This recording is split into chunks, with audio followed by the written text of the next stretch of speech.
我是一只辣条，突然一个男人站在我的面前。哦，这条小蛇怎么带着金链子？男人捡了根树枝戳了戳我的肚子，我眯着眼打量这个男人，简直辣痛了我的蛇眼。他利落地解下我的大金链子，放在嘴里咬了咬。呵，999足金啊，得有70-80克。我气得露出毒牙，准备给这个抢劫犯一点颜色瞧瞧，但我爸却劝阻我。兜兜啊，那是你妈的弟弟。舅舅，这个骚包是我舅舅。只见舅舅麻利地把金链子挂在自己脖子上，掏出手机咔咔来了个9连拍，一边发朋友圈，一边嘴里还念叨着1月份财运加持。舅舅拍完照，突然注意到我还在原地，抬脚就是一个凌空飞射。跑远点儿，别让人抓去做蛇羹了。5分钟前，我爸帮我美美打扮一番，脖子上挂着信物，让我去找我妈。只因他意外发现我妈要嫁人了，他急得把我快递到我妈家，让我去县救国。门一开，我刚从箱子里钻出来，我妈脱下鞋子就给了我一巴掌。哪来的辣条？我躺在草丛里，尾巴尖抽搐着，感觉快要危死了。我爸游了过来，吐着信子打量我，连个凡人都搞不定，真给蛇丢脸。我翻了个白眼，把被打歪的蝴蝶结扶正。要说废物，谁能比得过他？堂堂千年蛇妖，连自己媳妇都看不住。坑人的爸，失忆的妈，贪财的舅舅，破碎的他倒挂在树枝上，眼泪吧嗒吧嗒往下掉，砸在我爸扬起的蛇脸上。我忘了说，你妈家财迷是祖传的，你舅舅这是基因突变 Plus 版。我哭得更凶了。我要回山里，这人家不值得。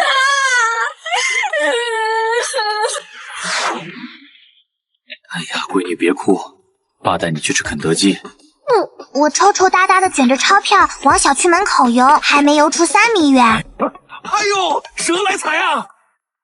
那是我的钱，把钱还回来！目睹一切的我爸在旁边哀叹：造孽啊！这小区怎么比我们山里头的土匪还多？我和我爸悄咪咪的支棱在草丛里，看着我妈和一个漂亮男人在阳台上说说笑笑。看见没？就是那个骚里骚气的家伙要抢你嘛！爸爸，人类可以一妻多夫吗？逆女，你哪学来的歪理邪说？不行吗？可是妈妈笑得好开心啊！豆豆，我们高贵的蛇族向来一生一世一双人，那双蛇呢？会被雷劈吗？那叫道德败坏，要上动物世界头条的。到时候全山的蛇都会在背后说：“快看，那是条绿帽蛇。”正说着，阳台上的男人突然从口袋里掏出一个亮闪闪的东西。不好，闺女快上！那骚包偷戒指了，人类求偶就是用戒指的，快去吞了它！我的车钥匙不是求婚戒指，不管了，先吞为敬。下一秒，抓住那条蛇！你追我逃，我插翅难飞，我疯狂死行左位，一路游走，终于甩开他们，成功和我爸会合。豆豆说能豆豆，快吐出来！那是车钥匙，不能吃。吃了会咋样？我爸沉默了3秒，蛇脸前所未有的凝重，我吓坏了，不会要嘎了吧？我爸再给我念后果：消化不良，胃穿孔，肠梗阻，最后死翘翘。闻言，我顿时大惊失色，整个人如遭雷击般愣在原地，心中充满了恐惧。于是当晚，我便倒挂在树上。爸，我再也不乱吞东西了。乖，吐出来就好了，下次看清楚再吞。那如果是真的戒指呢？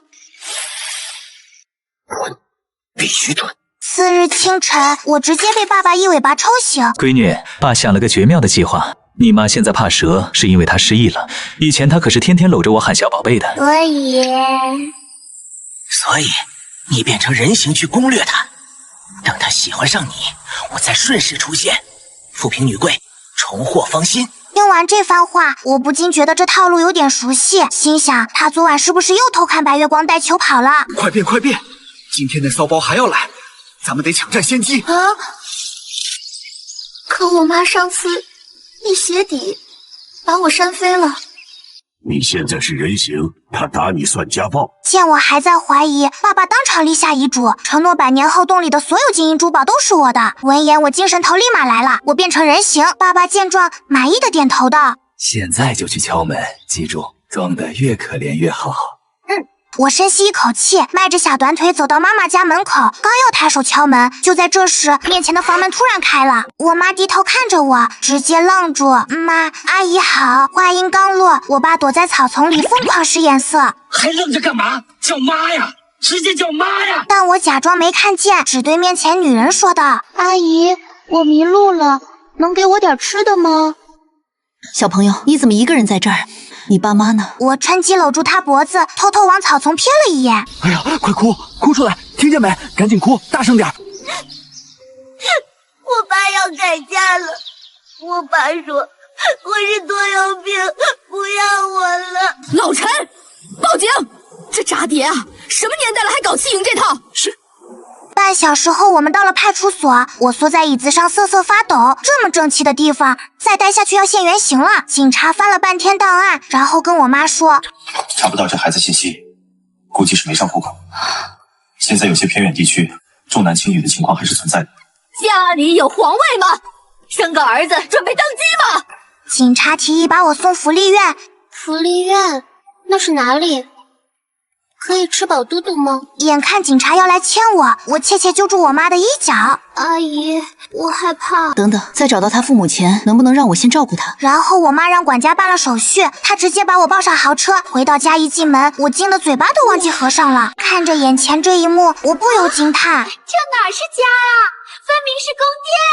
只见水晶吊灯亮得能闪瞎蛇眼，光客厅就比我爸整个山洞大10倍。饿了吧？先吃饭。哇，太好吃了！好香啊！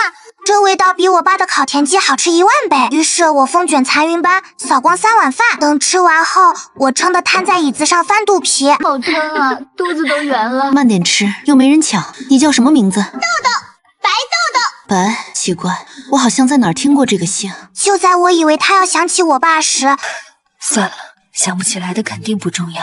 原来我爸没那么重要。阿姨，我可以叫你妈妈吗？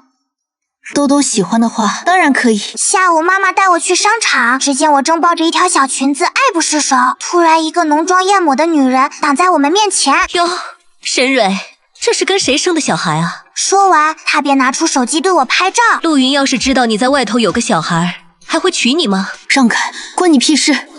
小屁孩叫你爸出来啊？该不会连爸都没有吧？沈瑞，你当年连自己妹夫都敢抢，现在攀上陆家，手段倒是更高明了。听到抢妹夫，我想起我爸说过，是那个叫莫许的蠢男人非要纠缠我妈。眼看那女人越说越难听，我后腿一蹬，一记头锤正中她肚子。只见她被我撞得摔了个4脚朝天，叫我爸出来。我怕她吓到尿裤子。何苗起身要扇我，却被我妈扣住手腕，随即反手扇了过去。你敢动我？够了。何苗，当年莫勋的事谁搞鬼？你心里清楚。现在喜欢陆云就去追，再碰兜兜，我不介意帮你回忆高中怎么吓尿裤子的。看着老妈如此帅气，我不由想起老爸，他遇事只会哭，不管是想我妈还是被道士追，都哭得鬼哭狼嚎。沈瑞，你再不走，请你吃大包子。陆云，你们等着！略！刚走出商场，警报声却忽然响起。出什么事了？大亮，有条碗口粗的大白蛇，何小姐直接被吓尿了，也不知咋了，那蛇就追着她跑。老爸心眼真小，定是他听到何苗骂我妈，所以在帮他出气呢。晚上，我妈正给我念白雪公主，突然一旁的手机响了。喂，陆云。我正竖着耳朵听，窗户却传来敲打声。我打开窗，只见老爸滑进来，瘫在地上。豆豆，爸差点被包圆了。那以后遇到这种事，也要保护妈妈，知道吗？她只是暂时忘了我。我刚想告诉他陆云刚打电话给我妈，门外却传来脚步声。爸爸，赶紧出去！脚步声越来越近，快来不及了。爸，藏哪儿啊？我在找。门，卫生间就是那。我立马冲进厕所。这不，别害怕，马上就好了。走你！妈妈推门进来时，我正端正坐在马桶盖上，手里捧着绘本，假装看得津津有味。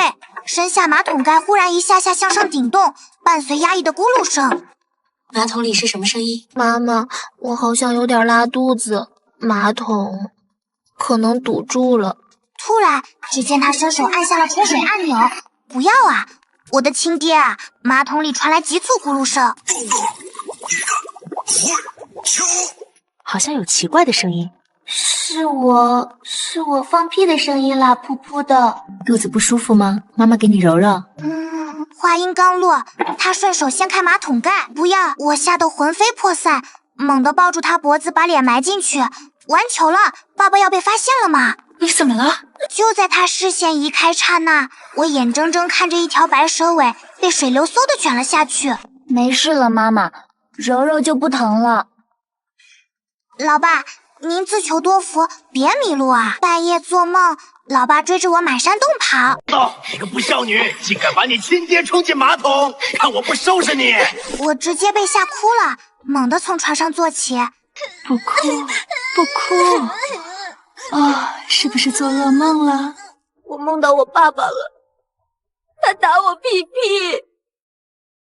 那不是你爸爸，那是个畜生。妈妈，你怎么知道我爸爸是畜生？难道他想起老爸了？打小孩子的都是猪狗不如的畜生。好吧，是我想多了。我妈决定送我去幼儿园，我对那里充满好奇，但一想到离开妈妈就不舍。可到了那，发现简直是个天堂，有点心吃，还有那么多肥嘟嘟的小朋友，像一只只行走的小乳猪，真可爱，可真好玩。我一下他们就哭，几次后只要我一变脸，他们就唰的跪下来。这种感觉还不赖。隔壁班有个叫莫霜的小女孩，长得漂亮却讨厌，她总喜欢在我背后搞小动作，比如偷偷往我衣服上涂颜料，一次两次我都忍了。第3次我趁午睡，悄悄捉了条玩具小蛇塞进她衣领，莫霜哭的那叫一个撕心裂肺。跟我斗，我可是蛇妖的女儿。莫霜告状后，老师把我叫到办公室。白豆豆，怎么能欺负同学呢？放学留下来，必须等你家长来接。留下来，那岂不是自投罗网？等老师一转身，我哧溜跑了出去，熟门熟路从狗洞爬走，想困住我没门。溜回小区，赶紧去找我爸，正蔫头耷脑的盘在草丛里，他浑身散发着一股酸爽气息。闺女啊，女不嫌复仇，狗不嫌家贫，下次能不能换个地方？那下水道里还有半块肥皂，差点把你爹我腌入味了。说着突然来了精神，蛇眼睛亮晶晶的。不过老爸我又有个绝妙的主意了，这次保管能让我名正言顺接近你妈。咦，什么好主意？你缠着你妈去宠物市场，然后假装一眼相中我，把我买回去，怎么样？好主意！宠物蛇这个身份简直天衣无缝。我兴冲冲跑回家，却见客厅只有陆云一人。豆豆，你怎么自己回来了？老师打电话说你和小伙伴闹矛盾了，没受伤吧？是我欺负他的，我赢了。是吗？那我们豆豆还挺厉害的。你不批评我吗？老师说要告诉妈妈，让妈妈狠狠教训我呢。怎么会呢？你妈妈知道你不见了，急得到处找你。莫家那孩子确实被惯坏了，豆豆能保护好自己，这很了不起。看着陆云温柔的眼睛，我心里的小算盘噼里啪啦响了起来。我能不能有个二爸？随后陆云通知我妈，没过多久，妈妈就跑回来。豆豆，你吓死妈妈了，怎么可以自己跑回来？妈妈别担心，我可厉害了，已经会认路了。听完陆云的解释，妈妈二话不说，抱起我就冲去了莫家别墅。姓莫的，你们家就是这么叫女儿的，敢欺负我家豆豆！沈瑞，你什么时候有孩子了？姐姐，还有你，沈青罗，不会管叫女儿的话，我不介意替你管。姐姐，你别生气，我这就……霜！莫霜出来一看到我，立刻炸毛。好你个白豆豆，打不过就告状，算什么好汉？你给你姐姐道歉！姐姐，这个矮冬瓜我才不认！住手！青罗，别打孩子！告状金！道歉！要是把你妈气出个好歹，今晚就给我睡狗窝！看着眼前这一幕，我不由得心想，这家人是不是哪里不太对劲？姐姐，姐夫呢？怎么没一起来？你这是原谅我了吗？他死了，要是真上来了，你乐意跟他聊聊？在父母的威压下，莫霜抽抽搭搭的跟我道了歉，可他越哭越委屈。你这个人才动作是欺负小敏的，我是在替天行道。是那个总把鼻涕偷偷抹在别人衣服上的小男孩，他居然喜欢那个鼻涕虫。听见了，你女儿亲口承认的，说吧，怎么赔？赔，我们赔。姐姐，你想要什么尽管说。听说莫勋上个月拍了顶古董皇冠，正好给我们豆豆玩过家家，青罗，那是我们的结婚纪念日礼物。让你去拿就去拿，再买一个不就行了？目睹这一切，莫双急得跳脚。妈妈，那不是你说以后要传给我的吗？我没忍住，噗嗤笑出了声。先给你姐姐，不许闹。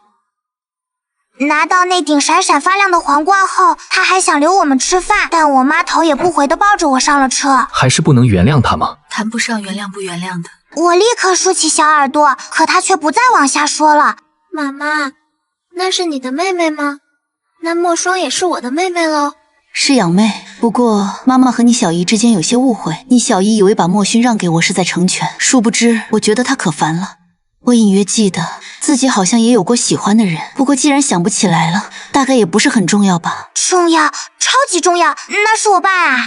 你小姨太拧巴，莫勋也拧巴，结果所有人都误会是我在中间作梗。不过幸好你舅舅信我，外婆外公也信我，现在妈妈过得很好，有豆豆就足够了。很好，莫双这个小崽子我记住了，母寨子长，明天要他好看。晚饭时，陆云给我夹了块红烧肉。想不想让叔叔做你爸爸呀？我亲爸还在宠物市场等着呢。妈妈，我们能养个宠物吗？就今天。叔叔给你找指最漂亮的布偶猫好不好？不要，我就要现在去宠物店。我硬拉着妈妈来到市场，幸好店还亮着。小朋友想看看什么宠物呀？老板，有漂亮的蛇吗？要白色的。豆豆，你怎么会想养蛇？那多危险啊！危险的，它会很乖，会陪我玩的。巧了，下午刚收来一条通体雪白的蛇，品相特别好，不过已经被一位客人买走了。被谁买走了？买到哪里去了？有位客人买回去给家里的黄金蟒配种。完了，爸爸要被迫当种蛇了，那他岂不是要背叛妈妈了？那我是不是可以让陆云叔叔当二爸了？来看看这个小家伙。天呐，是哈基米！我瞬间把爸爸抛在脑后，一把搂进怀里，深吸了一口。但小猫好像嗅到了蛇妖的气息，吓得瑟瑟发抖，拼命用脑袋蹭我手心。乖，我是好蛇，不吃小猫，以后你就是我的哈基米了。妈妈见我终于不再闹着要蛇，长长松了口气，就是不知道被买走配种的爸爸怎么样了。5天不见踪影的爸爸终于出现了。闺女，你是不是把你亲爹给忘了？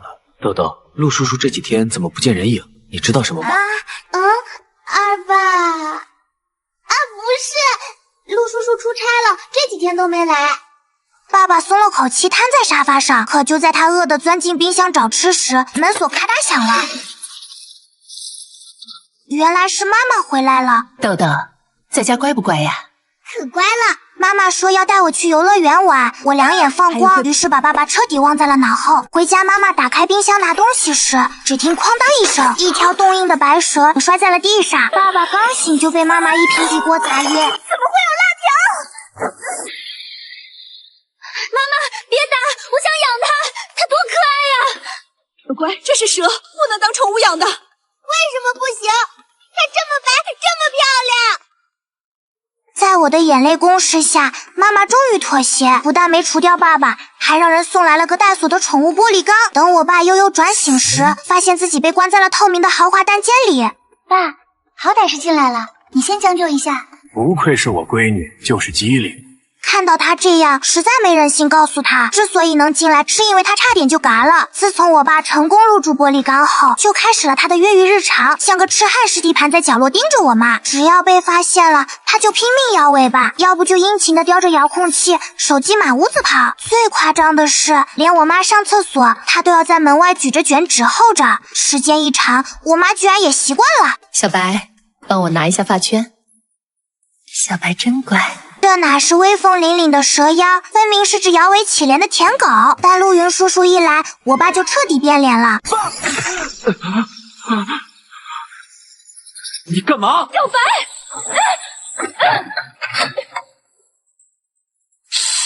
闺女，快帮爸看着点儿，别让那小子占你妈便宜。我妈早就和陆叔叔说清楚，只做朋友。陆叔叔当时伤心的眼眶都红了，临走时还偷偷抹眼泪呢。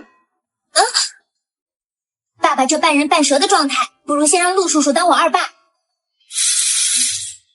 你个不孝女！我一把屎一把尿喂你，你居然胳膊肘往外拐！然那一把屎一把尿的形容让我反胃，但仔细想想，确实是我太不像话了。外公外婆听说妈妈收养了我，特意上门来看我，二老围着我转了好几圈，互相使着眼色。随后，外婆把妈妈拉到一边：“小瑞啊，这年头骗子可多了，你看这孩子长得这么水灵，哪家舍得扔？”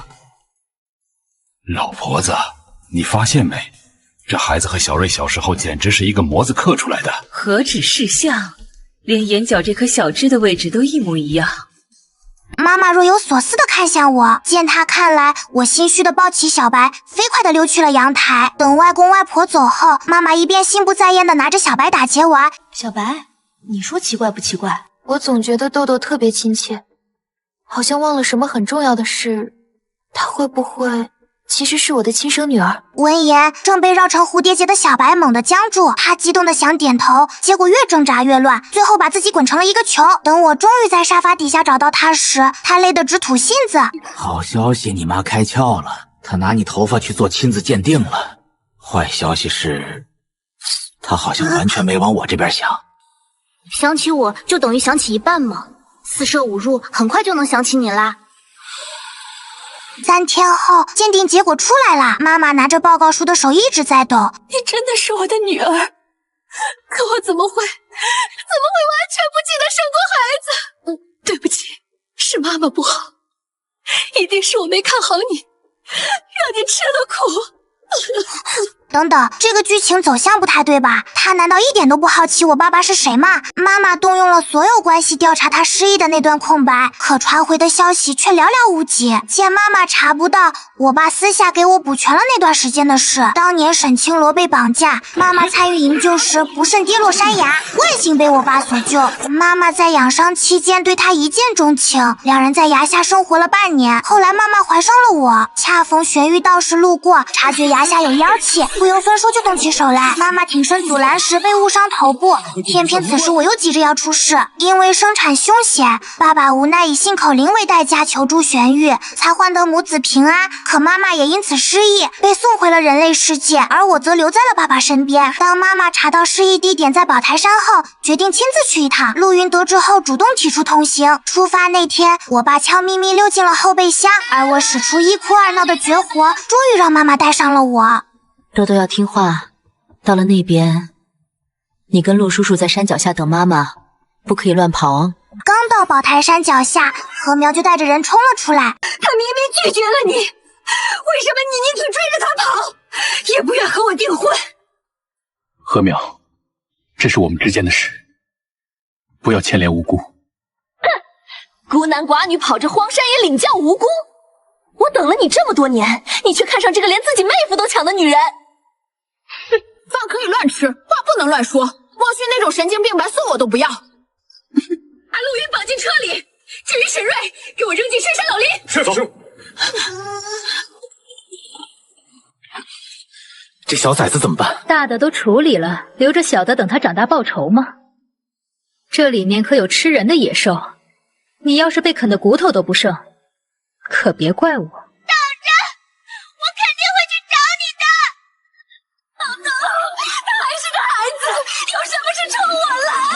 可禾苗根本不理，转身就走。壮汉催着往深山去。别怕，我能保护你。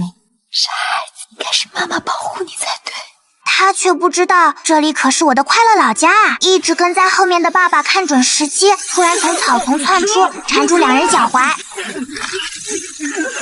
爸爸甩动尾巴，啪啪几个耳光抽得他们晕头转向，最后两人连滚带爬逃下山去了。妈妈又惊又喜地问道：“小白，你怎么会在这里？”喂，还有我呢。妈妈，对不起，来，让妈妈抱抱。天色渐暗，下山的路格外难走。妈妈背起我安抚道：“妈妈给你做红烧肉、大猪肘子。”她越说越起劲，可却突然停下脚步。妈妈捡起踩在脚底的古钱币，疑惑道：“这是？”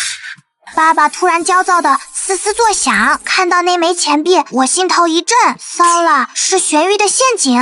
我吓得一哆嗦，心想玄玉不会连我一起收拾吧？话音未落，一张金色大网从天而降，把我爸罩在了里面。见状，我暗自庆幸，幸好目标不是我。看着我爸在网里挣扎，玄玉轻盈落地。总算逮到你了！你想对小白做什么？他是我的蛇！蛇子，还是身负仙缘的蛇子。小瓦，过来让我瞧瞧。贫道又不是禽兽，还能欺负个小娃娃不成？感觉到他确实没有恶意，我犹豫着上前，任由他指尖触碰腕间。贫道在此守候半月，没白等。小娃娃，可愿拜我为师？我答应的话，你能放了他吗？玄玉挥袖撤去金碗，我爸立刻窜出。白眼，6年前你以心口灵换我救人性命，此等善举已积下大功德。虽因此暂时化形之能，但我算到今日正是你渡劫之时。若能度过，修为大增，重化人形弱度不过，我带了孜然，绝不浪费上好蛇肉。话未说完，轰隆一声惊雷撕裂夜空，玄玉迅速拽着我们推开，我爸来不及躲闪，瞬间被雷光吞没。只见他浑身电光窜动，紧接着2、3道天雷落下，空气飘起焦香。玄玉悄悄咽了咽口水，最后一道雷霆将地面轰出深坑。待烟尘散尽，怎么不穿衣服？小瑞，揭了我的衣裳，你这闺女可就是贫道的徒弟喽。师傅，乖徒儿。等我爸从坑里爬出来后，玄玉送我们下山。以后寒暑假就送来宝台山，贫道亲自教导他玄门术法。妈妈时不时的偷瞄爸爸，脸颊泛着可疑的红晕。师傅，妈妈还能想起从前的事吗？真心相爱之人，方能孕育出身负仙缘的蛇子。他们既曾深爱，又何妨再爱一次？原来妈妈这是又对爸爸一见钟情了。于是我们在山脚接了辆面包车回家了。谁知驶到半路，竟看禾苗的那伙人的车。更诡异的是，车子被蛇群围得水泄不通。只见禾苗吓得鬼哭狼嚎。没事了。你是小蕊的丈夫？我可以给你钱。爸爸护着陆云下车，反手关紧车门。不救。陆云虽不明所以，但见我们安然无恙，终于松了口气。到家后，他深深望了妈妈一眼，轻声道别。没多久，陆云发表声明，终止了与何家的一切合作。警方找到禾苗时，他已经精神失常，说有蛇杀他，最终被送进精神病院了。周末，妈妈带我去了外公外婆家，一进门我就看见舅舅斜靠在沙发上，脖子上那条大金链子格外显眼。这就是我传说中的小万圣女啊！来，舅舅给的见面礼。我捏了捏，扁扁的，便拆开一看，结果发现里面只有2张红票票，心里顿时有些失望。妈妈，舅舅好小气哦！电视里舅舅给红包都是厚厚的。舅舅的脸瞬间涨红，为了挽回面子，他急忙对我说道：“豆豆，这200块可以买好多棒棒糖了。”我不要钱，钱会花完的。那你要什么？只要不是钱，舅舅都能送你。说吧，喜欢什么？要这个。舅舅的笑容瞬间僵住，表情如同便秘一般挣扎。正当他想反悔说，听到咳嗽声，舅舅只能颤抖着手摘下项链递给我。我一把接过戴上，得意的喊道：“谢谢舅舅，舅舅最好啦！”看着舅舅生无可恋的瘫回沙发里，我不由得嘿嘿一笑。我妈的大金链子最终还是回到我手上了。